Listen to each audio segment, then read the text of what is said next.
ለቆንጆ ሴት ሐዋሳ ላይ የመኖሪያ ቤት መስሪያ ቦታ ነፃ የትምህርት ዕድልና የብር 5000 የገንዘብ ሽልማት ይሰጣታል።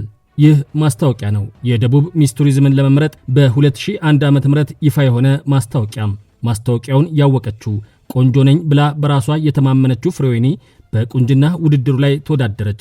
ዳኞቹም እንኳን ደሳለሽ አብሮሽ የተወዳደሩትን አስከንድተሻል፣ አንደኛም ወጥተሻል ብለው ኮንሶ ካራት ላይ መረጧት። አክሊሏን ደፋች፣ ተጨበጨበላት። ደስ እንዳላትም አያጠያይቅም። እርሷም አልጠየቀችም። የጠየቀችው ግን ነበረ። በማስታወቂያው የተነገረው ሽልማት ይሰጠኝ አለች። ይህንን ሽልማት የውድድሩ አዘጋጅ ለመስጠት በሕግ ይገደድ ይሆን? ምን ትላላችሁ? ተካሰው ሰበርም ደርሰው ነበርና እዚያ የተባለውን የተወሰነውን አሁን እነግራችኋለሁ። ደግሞ አልሰማንም እንዳትሉ እንድታደምጡ የጋበዟችሁ ነፃነቱን ጠብቆ ለሕግ የበላይነት መከበር የሚሰራው የኢትዮጵያ የፌዴራል ጠበቆች ማህበርና አደጋ የወለደው ማጣት ሳይዘጋጁ ደርሶና ሐዘን ላይ ጥሎ ደግሞ ሌላ ማጣትን እንዳያመጣቦት የሕይወት ዘመኖን በሙሉ ከዘመን ኢንሹራንስ ይወዳጁ፣ ስጋትን ራሱን ያሸንፉ የሚለው ዘመን ኢንሹራንስ ናቸው። ዝም ብላችሁ አመስግኑና ቁም ነገሩን ውሰዱ። የውድድሩ አዘጋጅ የደቡብ ሚስ ቱሪዝም ተብላ ለተመረጠችው ፍሬወይኒ ቃል የገባውን ብር 5000 እንዲሁም በኮሌጅ የነፃ ትምህርት ዕድሉን ሰጥቷታል። እርሷም ተቀብላለች። ተቀብላም ለቤት መስሪያ የሚሆን ቦታ ያልከው እርሱ ይቀራል ስትል ጠይቃለች። ዝምታ መልስ ሆኖ አግኝታለች። እንግዲያውስ ፍርድ ቤት ያናግርልኝ ስትል ከሰሰች። የመኖሪያ ቤት መስሪያ በሐዋሳ ከተማ ላይ እንዲያሰጠኝ ካልሆነም በወቅቱ በነበረው የከተማው የሊዝ ዋጋ መሰረት የ200 ካሬ ሜትር ዋጋ ብር 360,000 ይከፈለኝ ስትል ዳኝነት ጠይቃለች። የቁንጅና ውድድሩ አዘጋጅም መልሱን ሰጥቷል። በማስታወቂያው የገለጽኩት እድል ብዬ ነው። ቃሉ ደግሞ የሚያመላክተው የስጦታ ተስፋ ቃል እንጂ ሽልማት ባለመሆኑ ግዴታ የሚጥል አይደለም። የስጦታ ተስፋ ቃል በሕግ ፊትም ተቀባይነት የለውም።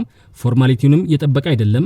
የውሉ ጉዳይም በግልጽ ያልተመለከተና የሚቻል ውል ባለመሆኑ ሕጋዊነት የለውም። እንዲሁም መሬት የመንግስትና የሕዝብ በመሆኑ ሊገደድበት አይገባም በማለት ክሱ ውድቅ ይደረግልኝ ሲል ጠይቋል። የጠየቀውም ተደምጧል። ፍርድ ቤቱም የእርሱን ክርክር ተቀብሏል። ማስታወቂያው የሚያሳየው የስጦታ ተስፋ ቃል ነው። እርሱ ደግሞ በፍትሐብሔር ሕግ ቁጥር 2435 መሰረት ግዴታ የሚጥል አይደለም። መሬት የመንግስትና የሕዝብ ነው ያለውም ልክ ነው። ስጦታው ሊፈጸም አይችልም ብሎ የእርሷን ጥያቄ ውድቅ በማድረግ ወስኗል። ቆንጆዋ ውሳኔውን ተቃውማ ይግባኝ ብትልም አልሆነም። የሚሆነውን ለማየት ቅሬታዋን ለፌዴራል ጠቅላይ ፍርድ ቤት ሰበር ሰሚ ችሎት አቅርባለች። የሰበር መዝገብ ቁጥር 62146 ተከፍቶ ያስቀርባል ተብሎና የውድድሩ አዘጋጅም መልስ ሰጥቶ ጉዳዩ ለውሳኔ ተቀጥሯል። ሰበር ግን ምን ወስኖ ይሆን? ሰበር የሰጠው ውሳኔና የሕግ ትርጉም በቅጽ 12 ላይ ታትሞ ስለወጣ ሙሉን እንድታነቡ አደራይን ላስቀድም። ሰበር መጀመሪያ የተመለከተው የሕግ ጉዳይ ከውድድሩ ማስታወቂያ ይነሳል። በማስታወቂያው ላይ አሸናፊ የሆነችው ወጣት በክልሉ ርዕሰ ከተማ የመኖሪያ ቤት መስሪያ ቦታና በክልሉ የሚገኙት ታላላቅ ኮሌጆች ውስጥ ነፃ የትምህርት ዕድል ሲኖራት ብር 5000 ገንዘብ ሽልማትም ታገኛለች ተብሎ ተጠቅሷል። ፍርድ ቤቶችም ዕድል የሚለውን ቃል ለስጦታ ተስፋ ከመስጠት ጋር አገናኝተው ጉዳዩንም ስለ ስጦታ በተደነገጉ ድንጋጌዎች ትርጉም ሰጥተዋል። ይህ ግን ተገቢ ነው ወይ ሲል ጠየቀም፣ መልስም ሰጠም።